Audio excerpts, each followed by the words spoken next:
Assalamualaikum warahmatullahi wabarakatuh. Perkenalkan, nama saya Dini Nursifa Amalia dengan NIM 192231066.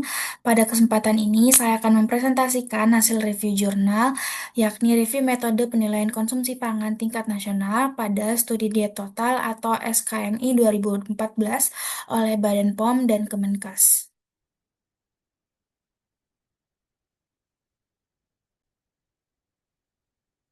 Sebagai latar belakang, studi diet total atau SKMI 2014 merupakan survei besar yang bertujuan memberikan gambaran kuantitatif tentang pola makan masyarakat Indonesia. Survei ini penting karena dapat menghasilkan data rinci mengenai berapa banyak energi dan zat gizi yang dikonsumsi oleh penduduk, kemudian dapat menggambarkan kontribusi pangan terhadap resiko penyakit terkait konsumsi gula, garam, dan lemak, serta dapat menjadi dasar dalam kebijakan keamanan pangan gizi masyarakat dan program kesehatan.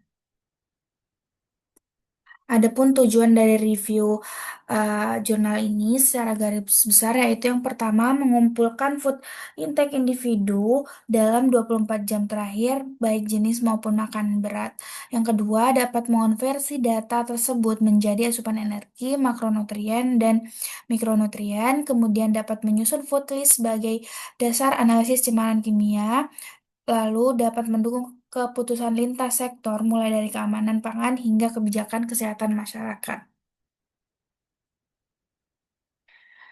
Selanjutnya merupakan desain sampel dari SDT 2014 yang menggunakan desain sampel yang sangat besar dan representatif. Sampelnya diambil dari data Riskesdas tahun 2013 ya, dengan total 2080 blok sensus mencakup lebih dari 51.000 rumah tangga dan melibatkan lebih dari 145.000 individu dari seluruh provinsi. Metode yang diambil merupakan metode 24-hour food recall eh, menggunakan five steps multiple pass, di mana teknik ini meningkatkan akurasi karena enumerator menanyakan konsumsi harian secara berulang dalam beberapa tahap.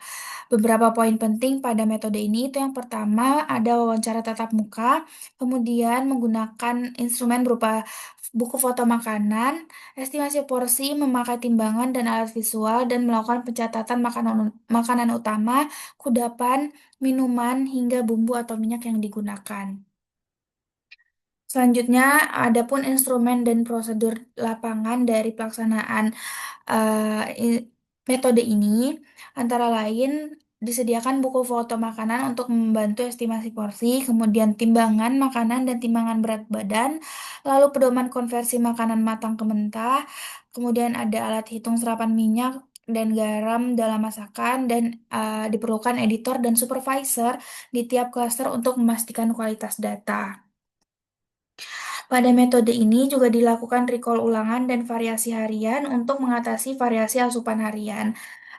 SDT ini menggunakan recall ulangan sebanyak 3 rumah tangga dipilih per blok sensus dipilih untuk melakukan recall kedua. Recall dilakukan pada hari yang tidak berurutan atau non-consecutive day. Tujuannya adalah untuk melihat perbedaan konsumsi antara hari sehingga estimasi pola makan harian dapat lebih mendekati kondisi yang sebenarnya. Selanjutnya dilakukan pengolahan dan konversi data. Tahapan ini meliputi yang pertama editing kelengkapan data, kemudian penyandian makanan dan hidangan, lalu konversi bahan makanan menggunakan DKBM. Proses cleaning dilakukan agar data layak untuk dianalisis lebih lanjut, baik untuk energi, zat gizi maupun cemaran kimia. Selanjutnya, untuk penyajian hasil, hasil SKMI disajikan secara komprehensif dengan beberapa bentuk. Yang pertama, rata-rata konsumsi makanan dalam gram per orang per hari, kemudian persentase penduduk yang mengonsumsi tiap kelompok pangan, lalu perbandingan antara provinsi dan antar kelompok demografi. Selanjutnya, adapun kelebihan dan keterbatasan dari metode ini. Yang pertama, untuk kelebihan, sampel sangat besar dan representatif nasional. Kedua, metode multiple pass meningkatkan Ketepatan recall lalu bisa digunakan untuk perhitungan energi dan zat gizi secara detail. Namun ada pun keterbatasannya, yaitu yang pertama, data diperoleh dari single recall sehingga tidak mencerminkan habitual intake. Kemudian tetap berpotensi terjadi underreporting. Lalu recall ulangan hanya bisa pada sebagian kecil sampel sehingga variasi individu tidak sepenuhnya tertangkap. Sebagai kesimpulan, secara keseluruhan SKMI 2014 adalah survei konsumsi individu paling komprehensif di Indonesia. Metode 24-hour recall multiple pass memberikan data yang kuat untuk analisis populasi, kebijakan pangan, dan kesehatan masyarakat. Namun untuk analisis kebiasaan makan jangka panjang perlu tambahan recall berulang atau metode lain yang lebih stabil. Berikut merupakan sumber yang saya gunakan dari Badan Penelitian dan Pengembangan Kesehatan tahun 2014 tentang studi diet total, survei konsumsi makanan individu Indonesia 2014. Sekian presentasi dari saya. Mohon maaf apabila terjadi kesalahan. Wassalamualaikum warahmatullahi wabarakatuh.